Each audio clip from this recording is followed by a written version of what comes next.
Hi, this is Mona Priya. Today we are going to discuss about a iterative waterfall model. In my last video I posted on a classical waterfall model. I explained the phases which are all used in classical waterfall model like feasibility study, requirement analysis and design, coding, testing and maintenance. Likewise, actually where we can use the classical waterfall model, where we can get the complete specification of the product, we can use the classical waterfall model. For that kind of product only classical waterfall model can be applied.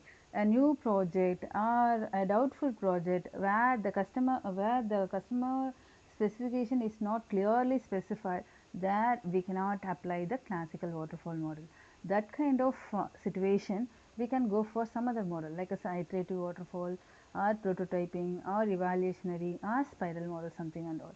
Okay, so in this case, first we are going to see the iterative waterfall model, which is little modification from the classical waterfall model, because we already seen about classical waterfall model, because the phases are connected like as a waterfall structure.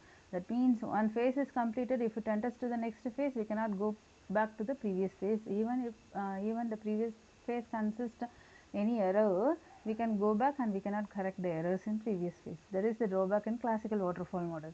That kind of drawback is overcome in iterative waterfall model. That is the benefit of iterative waterfall model. Let's enter into the iterative waterfall model session. Yes, iterative waterfall model is nothing but it is a modification of classical waterfall model. Classical waterfall model is idealistic, that it assumes that no defect is introduced during any development activity. That means if we are not going to get any defect in our product, we can go for the classical waterfall model. But we have doubtful on the product, but we don't know what the outcome, what the output will come, means we cannot go for the classical waterfall model. So, for that case we can go for the iterative waterfall model.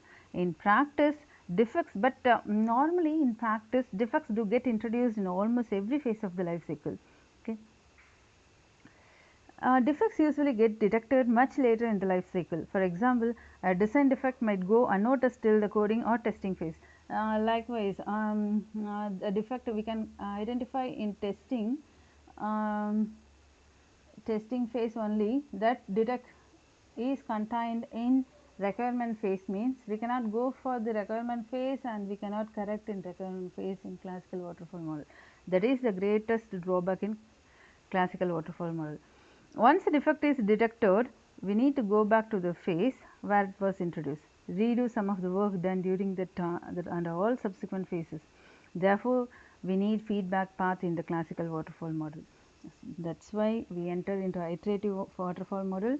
In this iterative waterfall model, it offers feedback path, which is the additional feature which is offered by the iterative waterfall model, because we didn't have this kind of feature in classical waterfall model.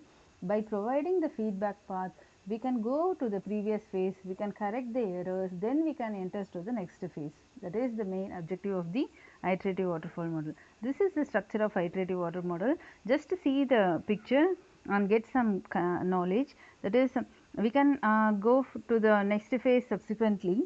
When in coding phase we identify some errors in design phase, we can immediately, using with the feedback path, we can go to the design phase. Okay. Likewise, if we identify some errors in requirement analysis that was identified only in testing phase, we can go from the testing phase to the requirement analysis phase using this feedback path. This is called as a feedback path. This feedback path is introduced in iterative waterfall model, where it is missed in classical waterfall model. So, using this feedback path, errors should be detected in the same phase in which they are introduced.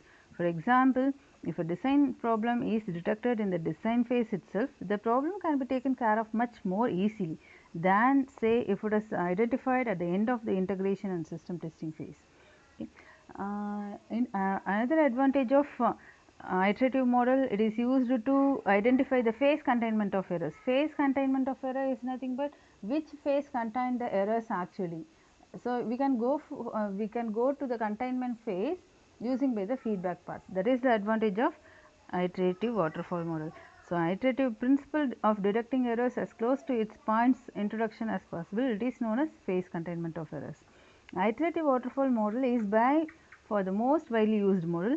Almost every other model is derived from the waterfall model, because the fundamental and base model is classical waterfall model. From the classical waterfall model only other remaining model was introduced. That's all about iterative waterfall model. For any queries, you can post your queries on comment section, and you can call me, you can chat me. Thank you for listening.